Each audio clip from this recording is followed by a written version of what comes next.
I think this competition, the best dancer doesn't always win. Right. It's about a race. I think it's a race and it's long. It's a marathon. Do you agree with Derick that maybe Trevor could be the dark horse of the season? I think so. I definitely think so. I think there's definitely a lot of dark horses, and Trevor came in this competition being afraid to dance. Like that's like the main thing you wouldn't do if you're afraid to dance, is do a dance show. And he's firing on all cylinders. He's doing phenomenal. Yeah. And what do you think is with all these bachelorettes? They're all such great dancers. They are, right? It's phenomenal. There must be something in the water when they're serving up their roses. They're definitely all phenomenal dancers. Like, you know, we've had Hannah win. We've had Caitlin win. Do we have Gabby to win? Might be a 3-3. Who knows? Definitely. Gabby's phenomenal. You know, every season there's this debate about whether a contestant with a dance background should be on. But do you think that's fair, especially with Charli this season? Do you agree with them having people that would have dance backgrounds should be on the show? Yeah, I mean, here's the thing. I think this competition, the best dancer doesn't always win. Right.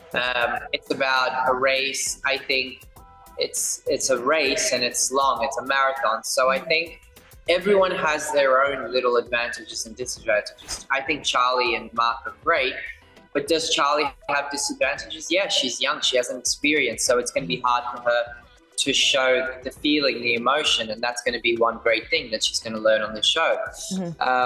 I think everyone has their own battles, and at the end of the day, it's whoever's still standing at the end. Yeah, definitely. I mean, taking a step back, if you weren't competing in this season, who really stands out to you? Oh.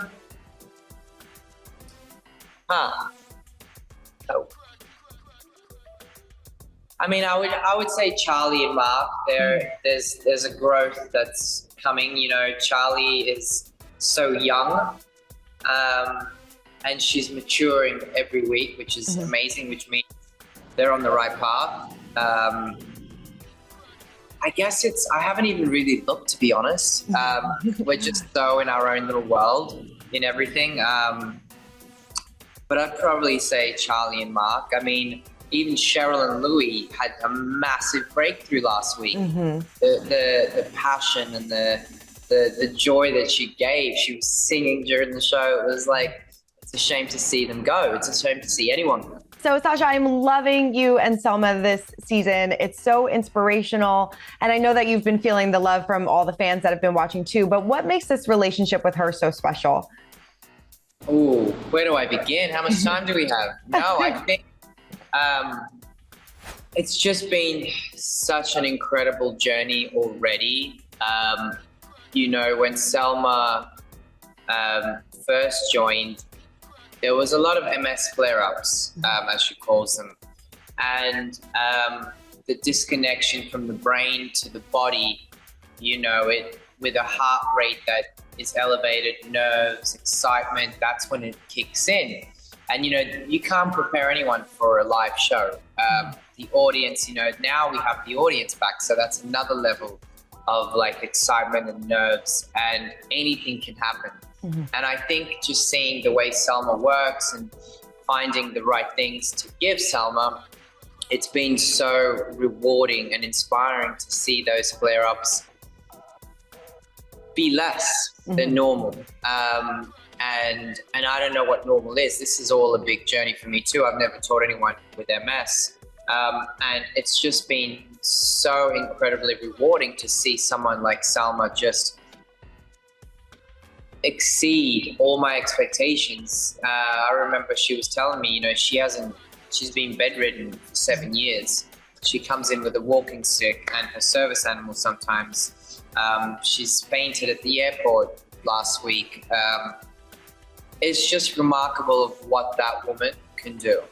It really is. And I think Carrie Ann said it maybe in the early episodes, like, you don't realize just how difficult this is. And she makes it look so easy, and she really does. I mean, you know, what have those rehearsals been like? What's been the biggest challenge for you? Because like you said, you're learning throughout this entire process as well. So what's been the biggest challenge for you as a teacher? Yeah, I guess the biggest challenge for me is also a reward, I guess, at the same time, because I need to find, you know, there are certain things that Selma can't do because of her left side of her body that she doesn't feel. She goes blind sometimes, so we have to pause and hold, and then she's like, okay, wait, I need a second. So it's just been finding those things that work for Selma. I will never let her go out there feeling unsafe and unworried. I always have her no matter what, in both hands. It's not something where I can just be like, okay, Selma, side by side section, off we go. It's always making sure that I am in control of her, and God forbid something happens, I will always have her. Right. Yeah. I mean, is there anything that you guys say to each other or do before you go out on stage to do that performance? Like, because like you said, I mean, knock on wood, no flare-ups have happened while you're performing, but is there anything that you do to kind of put her at ease before you start performing? Yeah, I mean, there was a flare-up, not last week, but the week before, but she got out of it very quickly, where she just, I could see on her face, she's trying to like move this left leg, and it just wasn't connecting with the brain. But yeah, we always joke around. I try and make her laugh. There's this one little video on social media where it was like, I think it was Family Feud, and there was like funny commentary, and they were saying, so I mean, I guess it's a private thing, it just won't make sense, but we always say it's all bad news. Right. And it's something that they say on the clip. But yeah, it's, for me personally, I want to do all the stressing without Selma knowing that I'm stressing, because I don't want her to stress in any possible way. I want her to enjoy this process. And yeah, she gets hard on herself because she's like, there's a lot of obstacles in her way that doesn't allow her to do the things she wants to do straight away. But she does do them, which is phenomenal. For more news, content, and exclusive interviews, make sure to hit the sub, like, and bell button down below and visit usmagazine.com.